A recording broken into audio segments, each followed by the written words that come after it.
طريقة العيش دي هتخليكي تستغني عن العيش اللي بيتباع بره. الطريقة سهلة جدا جدا والنتيجة روعة، مفيش رغيف ما اتنفخش.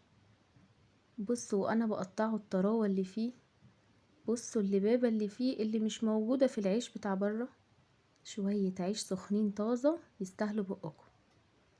قبل ما نبدأ الفيديو اشتركوا في القناة وفعلوا زر الجرس عشان يوصلكوا كل جديد. يلا بينا نشوف الطريقة.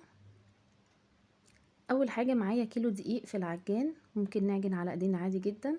معلقة ملح صغيرة، معلقة سكر كبيرة، 3 معالق كبار لبن بودر، كيس خميرة فورية. هنخلط كل المواد الجافة دي مع بعض، وبعد كده هننزل بالمية الدافية تدريجيا لحد ما العجين تبقى بالقوام اللي هتشوفوه دلوقتي. بنزل المية واحدة واحدة عشان ابقى متحكمة في قوام العجين. بعد ما العجين توصل للقوام ده هنزل عليها بمعلقتين زيت. الزيت بيخلي العجينة طرية وهشة وتحفة. هقلب العجين، في الاول هتبقى العجين مفركشة وشكلها مش حلو، وبعد كده العجينة هتشرب الزيت وتبقى ملساء وناعمة جدا وعاملة زي اللبانة. هفضل اضرب فيها مدة ما تقلش عن 10 دقايق. بص العجينة ستيكي وجميلة ازاي.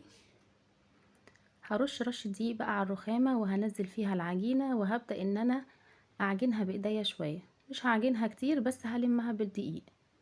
بص طرية ازاي وبتمط، ده المطلوب. في نفس العجانة بقى هحط شوية دقيق وهسيبها تخمر.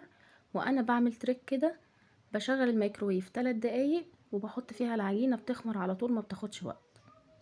صينية بقى او على الرخامة برش رشة دقيق، وباخد العجينة بكورها على حسب حجم الرغيف اللي انا عايزاه، عايزاه كبير عايزاه صغير ايا كان. بعد ما بخلص الكمية كلها بتكون العجينة او الرغيف عملته ارتاح.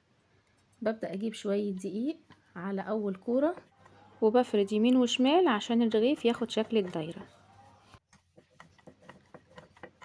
بلف العجين يمين وشمال بالتساوي عشان يبقى كل حتة فيه قد بعضها.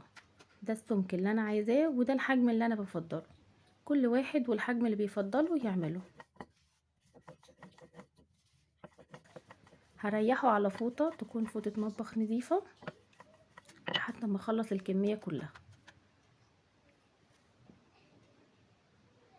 بعد ما خلصت الكمية كلها هسيبها ترتاح شوية، وبعد كده في صاجة على النار من فوق، مش هشغل فرن ولا حاجة. هبدأ ان انا اشمع الرغيف من كل ناحية وبالتقليب على طول مستمر لحد ما الاقي الرغيف اتنفخ من حتة. بساعده انا بالسباتشولا وبضغط عليه ضغطة خفيفة لحد ما الرغيف يقب كله زي ما انتوا شايفين كده بالظبط. اول ما بلاقيه اتنفخ من حتة بكمل انا بالسباتشولا حتى ما يتنفخ خالص. بصوا الجمال، العجينة طرية وناجحة جدا. هفضل اقلب فيه يمين وشمال لحد ما يستوي. بصوا جماله عامل ازاي، بصوا اخد لون احلى من بتاع بره كمان. ينفع جدا لسندوتشات المدرسة، ينفع كمان في غدوة فطار، في كل حاجة بصراحة شغال. يا رب وصفتي النهاردة تكون عجبتكم، ولو عجبتكم ما تنسوش بقى اللايك والشير والسبسكرايب وتفعيل زر الجرس عشان يوصل لكم كل جديد. والسلام عليكم ورحمة الله وبركاته.